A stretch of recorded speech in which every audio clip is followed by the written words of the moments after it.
की गुजरात से जुड़ी हुई, जहां पर मोरबी पुल हादसे पर गुजरात हाईकोर्ट ने स्वतः संज्ञान ले लिया है। राज्य सरकार से 1 हफ्ते में पूरी रिपोर्ट मांगी है। मामले में 14 नवंबर को अगली सुनवाई होगी। मोरबी हादसे पर गुजरात सरकार को हाईकोर्ट ने नोटिस भी जारी किया है। राज्य मानवाधिकार आयोग को भी नोटिस भेजा है। मोरबी नगर पालिका से भी कोर्ट ने रिपोर्ट मांगी है और गुजरात के गृह शहरी आवास विभाग को भी नोटिस भेजा है। मोरबी हादसे पर कोर्ट ने सरकार से जवाब मांगा है।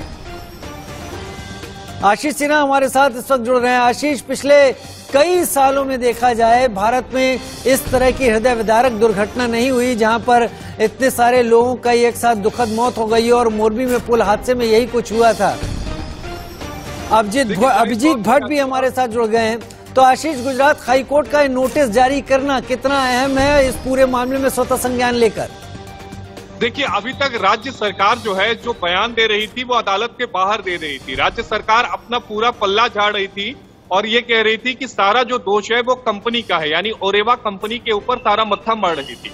लेकिन अब जो नगर पालिका है वो इस मामले में फंसेगी, क्योंकि जवाब अब हाईकोर्ट पे देना है। राज्य सरकार को भी देना है, नगर पालिका को भी देना है, क्योंकि नगर पालिका की ये जवाबदेही भी बनती है लोगों के प्रति कि अगर कोई पुल चालू किया जाता है, भले ही उस कंपनी ने आपसे एनओसी नहीं ली हो, लेकिन भाई आप ही के तो क्षेत्र में वो पुल चालू किया जाता है, आपकी अनुमति के बिना वो पुल चालू किया जाता है। हजारों की तादाद में लोग आते हैं, 1 दिन नहीं आते हैं, 2 दिन नहीं आते हैं, 3 दिन नहीं आते, 4 दिन नहीं, 5 दिन लगातार लोग आते हैं और आपको भनक तक नहीं लगी, आपने कोई कार्रवाई नहीं की। आपने ये भी मुनासिब नहीं समझा कि कंपनी को एक नोटिस ही थमा दे कि भाई आपने उल्लंघन किया है। जो हमारे बीच कॉन्ट्रैक्ट हुआ था, कॉन्ट्रैक्ट क्या कहता है राजू? कॉन्ट्रैक्ट ये कहता है कि 9 से 11 महीने से पहले उस पुल को चालू किया ही नहीं जा सकता था। अगर कंपनी कॉन्ट्रैक्ट का उल्लंघन करते हुए 7 महीने के भीतर पुल चालू कर देती है तो आपको कम से कम कंपनी से पूछना चाहिए था।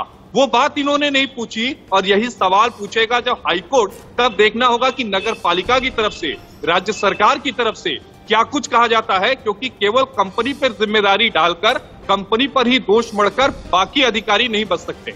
वाकई इस पूरे मामले में सरकार का जवाब क्या होगा कोर्ट में, ये भी देखना होगा।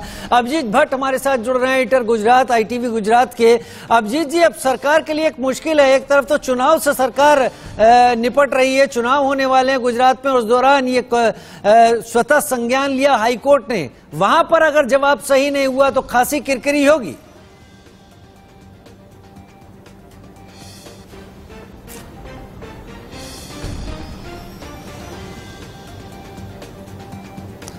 अभिजीत जी, आवाज आ रही है क्या?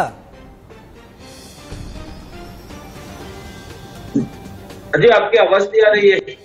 चलिए, आ रही है आपकी आवाज, बताएं।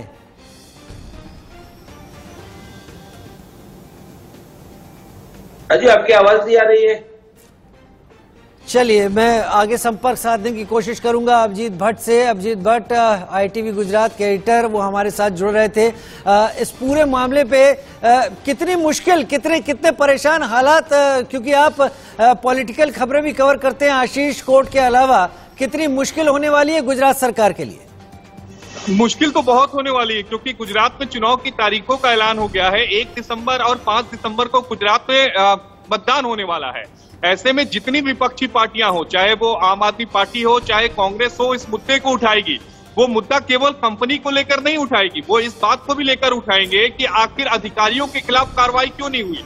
वो ये जरूर पूछेंगे कि एक LED बल्ब बनाने वाली कंपनी को आपने पुल का ठेका कैसे दे दिया, बिना NOC के इस पुल को चालू करने के लिए अनुमति कैसे दी गई। ये वो चुनावी मुद्दे होंगे जो गुजरात में इस चुनावी मुद्दे को जो दूसरी विपक्षी पार्टियां हैं वो भुनाने की पुरजोर कोशिश करेंगी। सबसे अहम बात यह है कि जो गुजरात के 3 बड़े शहर हैं, अहमदाबाद, वडोदरा और सूरत, जिसमें 47 विधानसभा सीट आती हैं और ये अर्बन सीट्स हैं, तो जाहिर तौर पर आम आदमी पार्टी जिनको फोकस कर रही है, चाहे वो कच्छ हो और इन 3 खासकर सीटों को, वहां इस मुद्दे को उठाएगी। कांग्रेस भी, आम आदमी पार्टी भी। और अगर 14 नवंबर को हाईकोर्ट का कोई जब ऑब्जर्वेशन सरकार के खिलाफ चला जाता है तो वो बहुत बड़ी मुश्किल होगी। उसके चलते बहुत मुश्किल हो जाएगी। ये कंपनी जिसके बारे में आपने कहा कि ये घड़ी बनाती थी या सीएफएल बल्ब बनाती थी, ये मच्छर मारने के रैकेट भी बनाती थी और इसको काम दे दिया गया था पुल के मेंटेनेंस रेनोवेशन का। बहुत शुक्रिया हमारे साथ जुड़ने के लिए आशीष आपका, अभिजीत भट्ट आपका भी। और अब अगली बड़ी खबर का रुख कर लेते हैं। इस वक्त की अगली बड़ी खबर आ रही है, देश में आर्थिक आधार पर आरक्षण